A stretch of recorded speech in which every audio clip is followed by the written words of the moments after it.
Thanks so much, everyone, and welcome back. When your life gets torn down, when a version of a forest fire starts burning through your life, what does it really mean beyond what the eyes can see, beyond what we can experience in the physical? There is always, with no exception, an underpinning of a spiritual map that is unfolding in our lives. So what does it mean? I'm talking about the hardest aspects of life. When the S hits the proverbial fan, if you will. I want to share a story with you. And those of you who've been tuning into my channel a long time have undoubtedly heard me share this story before, but it's relevant for the topic today. In 2007, 2008, when the economic downturn hit us, folks called that a recession. I called it a depression. I was caught up in that. At that time, I had a home in Milwaukee, and for the life of me, I just couldn't sell it. It just wouldn't move. I mean, the value had just bottomed out, and I was leaving that town. So I ended up renting out beautiful duplex. I had put so much money into it. It was just a cherished, I was so proud of it. That was really my first home. And I trusted that everything would be okay. Tried to do my due diligence with background checks or what have you. And fast forward a few years into the future, I received a call. From the property management company, that they had keyed into the home, and evidently the tenant had abandoned the property in the dead of winter, did not leave the heat on. The pipes burst, multiple pipes burst, and there were several inches of water throughout the home that had frozen.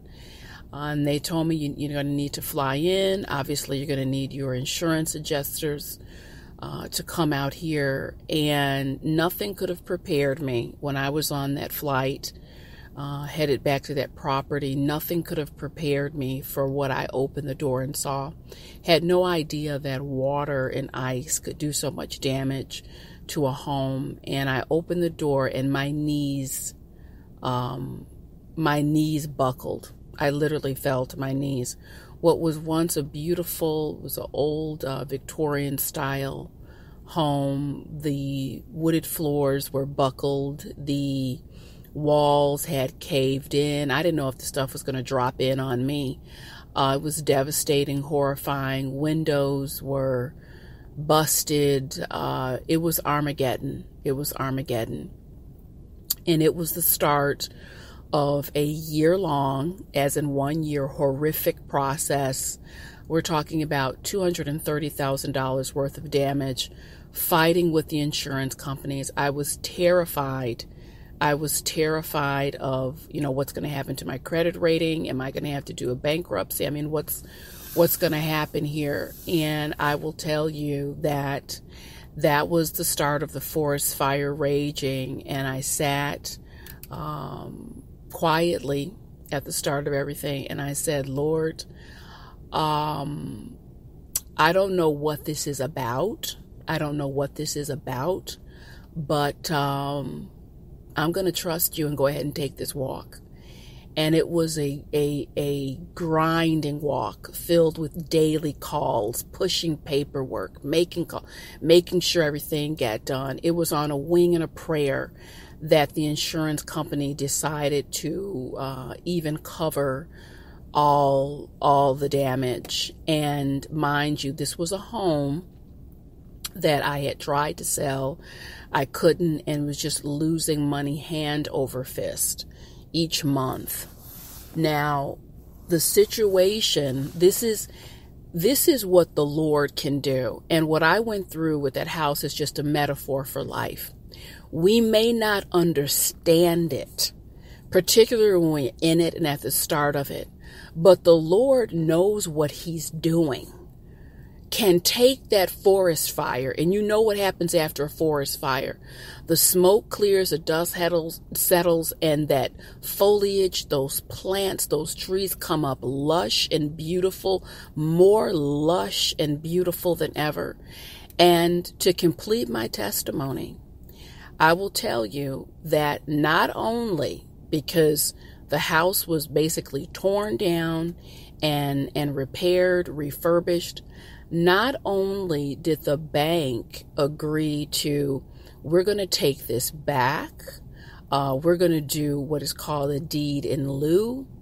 Not only did it not affect my credit shot up exponentially. My credit shot up exponentially.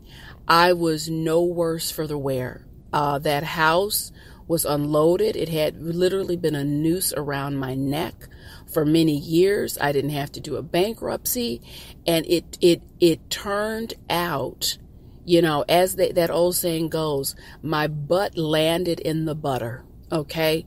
It turned out more spectacular than I could have ever. It was only a situation like this that would have brought that glory, into my life.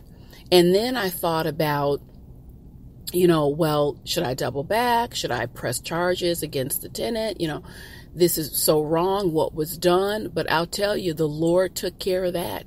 The Lord took care of that in a handy way too, because this individual landed in a whole lot of trouble. And I don't take pleasure in anyone's delight, but I must be honest and tell you, I feel that part of what this person landed in and the trouble he found himself in legally was a karmic debt for what was so maliciously and callously done to me and the property. So I want to reiterate in the strongest terms, and I know people are listening to this, you're going through stuff now, the relationship has gone belly up, your finances may not be where you want them, you've got people who are not cooperating, things seem completely upside down. I am telling you here and now this morning, this is where the hand of God comes in and does the best work. The best work, the messier the mess, the bigger the trash heap, the uglier the circumstance, the finer and more exquisite the work is on the back end. What is your job? What are you to do? Well, Sheila, it sounds nice, but I'm in the thick of it. What am I supposed to do in the thick of it? Well, here's the steps. You get up every morning. You get up and you say, to God be the glory. I cannot wait. I cannot wait to see the exquisite, masterful craftsmanship and artwork that is going to come from this dried, ugly, horrific lump of clay. I cannot wait to see the masterpiece. Well, Sheila, do I need to start chiseling and doing something? You don't need to do a doggone thing. Get up, figure out your steps for today, what you need to get done. Stay out of worry, stay out of rumination. When I was going through that time, I had my list of who I needed to call. Okay. I kept a good attitude. I kept on top of things. And the whole time, I cannot wait to see the exquisite work that's going to come from this. And I made it a mantra, and I made it a little game and started having fun with it on the hard days. Ooh, boy, I cannot wait to see the outcome. And when I get it, I'm going to get myself some cake and jump up and down and celebrate, because that's going to be a party. So your only job is to keep your focus, keep calm, know what you need to do as far as taking care of your business daily. Keep a little list of the top 3 things you need to do. And your work is just keeping that positive mental attitude, staying aligned with God and your angels. You don't need to be sharing all your business all over creation.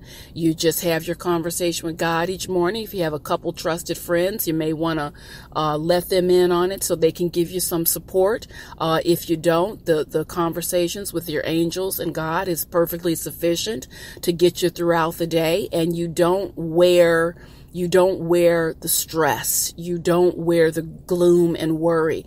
You just stay completely charged up, positive conversations with yourself, and understanding that there's nothing that can be so torn down. There's not a fire that can burn through your life that is big enough, that is powerful enough to destroy everything. There is always a silver lining. After the thunderstorms, you will frequently see the rainbows come out. The same goes for our lives. Understand that. Take it into your heart and be transformed. Thanks so much. This has been Inspirational Shorts with Sheila. I'll connect with you soon.